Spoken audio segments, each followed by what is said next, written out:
At that point, a 40 plus, overweight, unkempt man walks up to me and tells me he actually is the woman I had been talking to. People who have been catfished, how did you deal with it?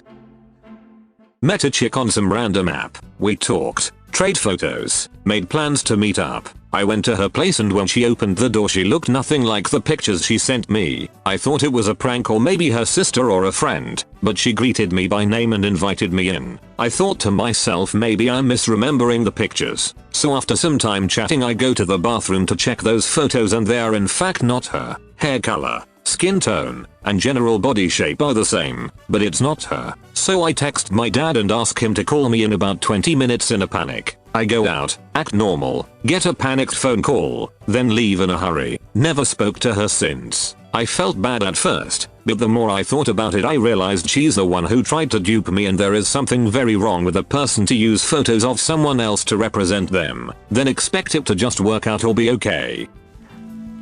My now ex, of course, wife once tried to catfish me while we were married. Made a very obviously fake Facebook profile named Ashley something or other. Had a bunch of obviously overly flirty conversations. Talked way too much stuff on herself. And even sent me a picture of a random pair of boobs. I was suspicious from the get-go, but I let it continue until I had definitive proof that she was behind it. Always giving her just enough to keep up the conversation, but never incriminating myself. I waited until I saw the messages that I was sending to Ashley pop up on her phone, and once I had proof, I still waited to see what she would do. The next day, she texted me while I was at work asking, "Do you know Ashley whatever the last name was?" I played dumb and said no, and she was like, "Oh really? Because she told me you've been flirting with her." And that's when I decided enough is enough and called her out on it. When I confronted her, she still tried to spin the blame on me, saying that I failed her test because I didn't immediately come to her and tell her that another woman was flirting with me. She also claimed to have had some guy send a picture of his genital, which she was planning to use to accuse me of sending a picture of my genital to this fake woman. As if I don't know what my own genital looks like. Yeah, she was super manipulative, insecure, and controlling. And getting divorced was the best decision I've ever made. Was supposed to meet a girl on Tinder at a Chipotle, but when I got there I saw about 10 other dudes waiting around clearly looking for someone. So naturally I approached them and asked them if they were waiting for Taylor, and every single one of them said yes. Slowly but surely they all realized we had been catfished, so then we threw all pride out the window and ate Chipotle together. Well, the short answer is that I married her. I met my wife on Yahoo Messenger in 2004 when she was 14 and I was 15. We spoke over Messenger, then a few months later over the phone every single day. I decided to send her an extra webcam that I had, so we could video chat for the first time. Everything was good until she received it in the mail about 4-5 days later. Then before turning it on she spilled everything. She had lied about her name, appearance and was using a fake email. It took hours, but I finally talked her into turning the camera on and showing me, and of course it wasn't nowhere close to the pics. Months of speaking for hours a day. I was heartbroken and I told her to explain why she lied for so long. She told me that not only did she have some anxiety about her looks but her mom was extremely strict on what she was doing over the internet. I felt betrayed, so I told her to give me a week or so to think about everything, and she cried and begged me not to do that and we could be friends. I ended up ignoring her for a couple of weeks but I could not help but miss her like crazy. I finally started to accept and understand more of why she lied, and honestly I wasn't disappointed in the way she looked either. In fact I think I liked her better than the fake pics. I called one day out of the blue and she was so happy to hear from me, and we decided to try this long distance relationship even at a very young age. Well, as a cancer survivor I had to take yearly trips Memphis, Tennessee to St. Jude's Hospital for checkups, and I finally talked her mom into bringing her to meet me there since it was only an hour drive from their hometown. In person, we just clicked. We had so much fun and had so much in common that we had to keep trying. Fast forward to now, she moved to my hometown. We are now married, have a house, a car and have lived together for almost 10 years. So, I've been catfished before. I was in the site OkCupid, and this 23-year-old woman starts talking to me. We talk, kind of hit it off, and then she wants me to go to her place. I say no, because I don't want to go to a stranger's place, as that is what I was taught for years. Always meet up in public. She says fine, and recommends a diner near her. I go to said diner, and there's no woman. I'm standing around the front, a little confused as she had emailed me and said she was there. At that point, and I am not joking here, a 40+ overweight, unkempt man walks up to me and tells me he actually is the woman I had been talking to. Startled, all I could say was what? Why? He then told me he thought that since I was already here, I'd want to hang out anyway. I pretty much yelled out what the hell, butthole, what the hell is wrong with you, and left very quickly. I'm not gonna lie, that little situation made me very paranoid from then on in dating. I don't want to think about what might have happened if I went to her place and was met with that. Maybe he was mentally ill or really lonely. Honestly, I don't care. You don't go lying about that.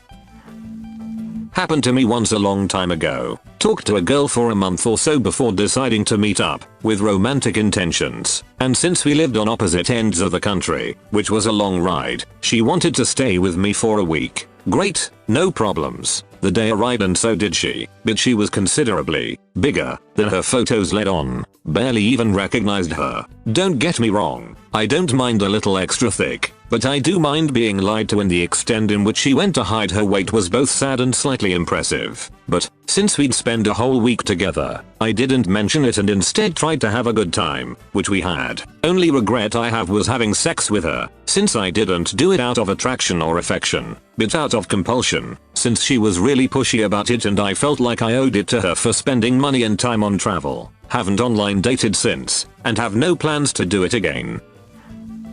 I met a girl on OkCupid many years ago named Cassie. She was a med student at U Chicago, and after chatting briefly she decided we wouldn't be a good match and should just be friends. For nearly 2 years we were best buds, chatting online every day and sharing deep secrets about ourselves. We never spoke on the phone, never met in person. Then, I met a girl named Lana. Turns out she was also a med student at U Chicago. I asked Cassie about her and she said she knew her, but that her name wasn't Lana. Lana and I proceeded to email back and forth for a long time, with her saying she would love to go on a date with me after her board's exams were finished but that she was too busy at this time. Eventually I got impatient. Young people are stupid, and demanded we meet up. Things went sour from there. Both people disappeared at the same time and no amount of googling ever identified either of them. To this day, I am convinced that neither of those people were real and I was part of some elaborate U Chicago psychology experiment to find out how much strangers would reveal about themselves to someone they never met. I felt like Cassie was my best friend, and like Lana would have been an ideal partner for me. It was heartbreaking to see them both disappear at the same time.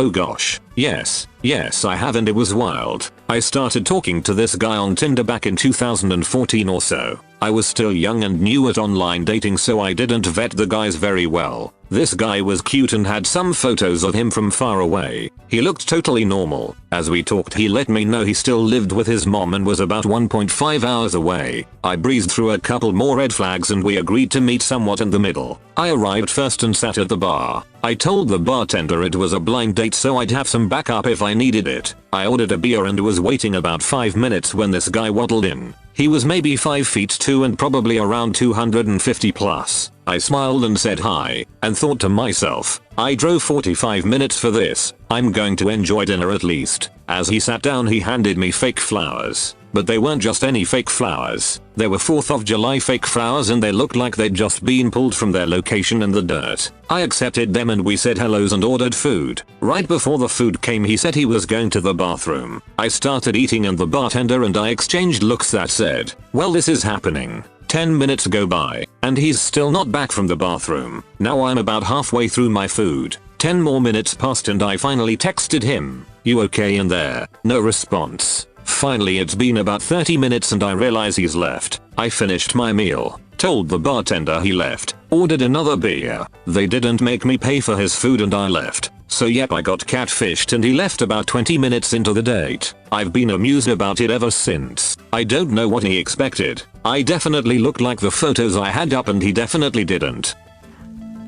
I wasn't catfished, but someone used me to catfish someone else. Back in my junior year of high school, there was a girl who was a year younger than me and apparently had a big crush on me at the time, and everyone knew except me. One day in the cafeteria she waves at me and tried to get me to sit with her. I knew who she was, but we had really never had a real conversation at that point, so I didn't really know why. Then she goes, "Why did you stop texting me after last night?" I was confused because I had never really talked to her before then. I didn't even have any of her social media. So she showed me an Instagram conversation between her and someone who took some pictures from my actual Instagram and took my name pretending to be me. And this person convinced her to send them some risky pictures. I was really upset that they used me to deceive the girl, who was actually one of the nicest people I met. And yes, me and the girl eventually dated. Chatted for years with this woman, and she was perfect, too perfect. Looking back, I was in love, and from what she led me to believe, she was too. We even talked about plans for the future together, until she dropped from hours of chatting per day, to 1 email in 2 weeks, to none at all. No replies, no nothing. Last email was over 2 years ago. Still miss her. Heavily suspect I got catfished. Looking back, all the red flags were there. The photos she sent were never a spontaneous selfie. Her first and last name were very common, so impossible to Google, and a few others. Luckily, no money was lost, only my pride. Still miss her, after 2 years, and I'm still hoping she will turn up one day, even though I know I shouldn't. She even said things like every relationship can work, as long as you have faith, and work hard. I feel I did both and still have faith. Told her one time my biggest fear was waking up one day and finding out she was gone, that it was all a dream. I guess I woke up. What perhaps stings most is that I wasn't even allowed a breakup message. Even a simple "this isn't working, I'm out" would have given me some closure. Instead, I kept, and still am, hoping for some miracle to happen. This sounds cliched, I know, but even after those years after she left, I doubt I will ever feel the same way about anyone again. I'm too shy to meet new people anyway, especially after stuff like this, so I'm not feeling good about life.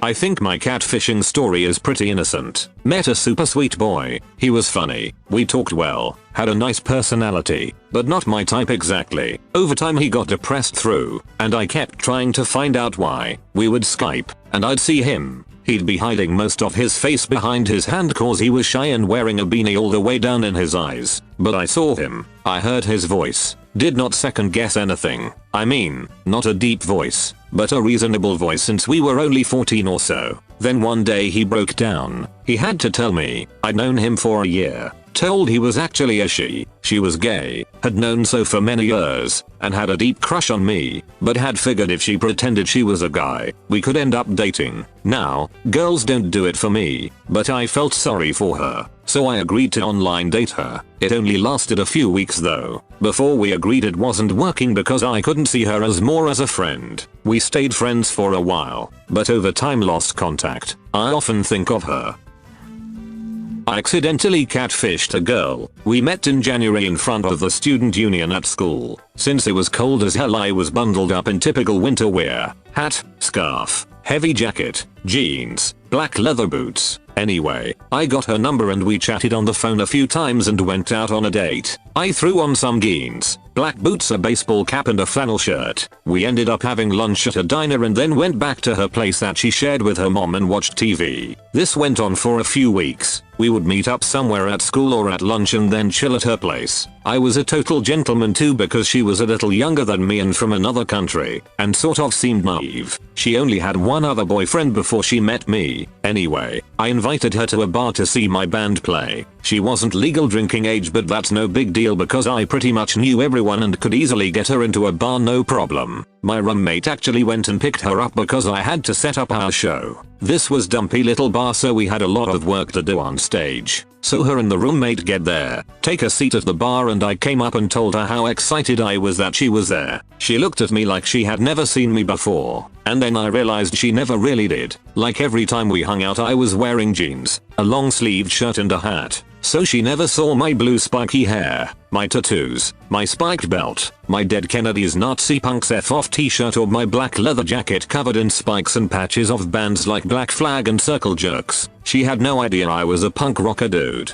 None at all. And since she was from a small town in the middle of a third world country and only been in America for less than a year, I guess she missed some clues, like the fact that most of my flannel shirts had writing on them or my hats had band names or were plaid. But in the end it all worked out. We've been married almost 12 years. Together almost 20. Not me, but my mom was. This guy, calling himself Larry, made a bunch of wonderful promises to my mom about how he would come and sweep her off her feet and take her to paradise on a white horse. Literally, he actually said that. One day, Larry messages my mom and says there's an emergency, that his daughter is stuck in Germany after breaking her leg during a dancing competition and they won't let her leave the hospital without paying the medical bills. Now, Larry is apparently filthy rich, but he's working out on an oil rig in the middle of the sea, so he can't leave or wire her any money. So he wants my mom to buy some prepaid card for several $1,000s and send the info to his daughter, so she can get out of the hospital, and he swears he'll pay my mom back twice as much as soon as he gets back to dry land. My mom, being the gullible person she is, totally buys the story. She comes to me in a panic, desperately trying to figure out how to make several $1,000s so that she can send it to him. Keep in mind, we are dirt poor ourselves. I give her the bad news that this is guaranteed to be a scam and, well, she doesn't believe me. She insists that I'm just trying to destroy her relationship with Larry, that I just don't want her to be happy. She tells me that when Larry comes to sweep her off her feet and shower her in his riches, she'll abandon me for trying to ruin her relationship with him. I tell her that Larry does not exist. He is not a real person. He is probably some random dude in an office in Nigeria who has hooked dozens of women just like her into his scheme. She tries to counter this by showing me pictures of him, saying, look, see, he's real, which anyone with 2 brain cells could easily tell is not even the same person. Like, we're talking about an older white guy with gray hair and a young Hispanic guy, which she passes off as it just being an old picture, even though they look absolutely nothing alike. This does not change her mind. She is still determined to help Larry in some way, so I reach out to friends and family, explaining the situation to them, to try and get them to convince her that it's a scam. I gathered together a few of her most trusted friends and our closest family and staged an intervention. We managed to not only prove that the photos of Larry are 2 different people ripped off of 2 different Facebook profiles, but we're also able to Google various things he said in his emails and were able to trace them all, word for word,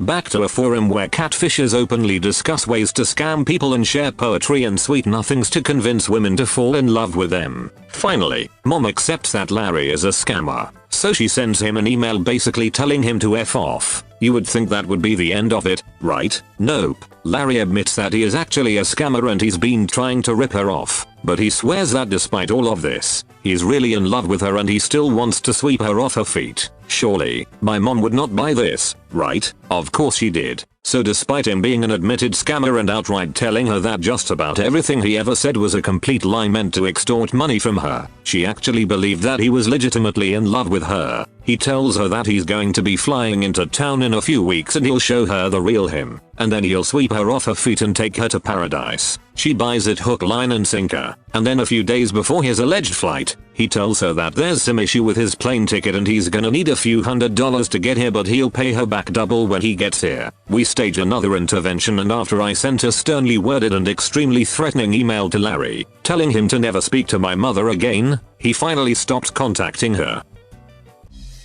Thanks for listening to Radio TTS, my little ice cream sandwiches. Hit the subscribe button and activate that notification bell for more videos like this. By the way, I am not a British guy. I am an attractive girl in her 20s, and I want you to buy me a plane ticket to visit you.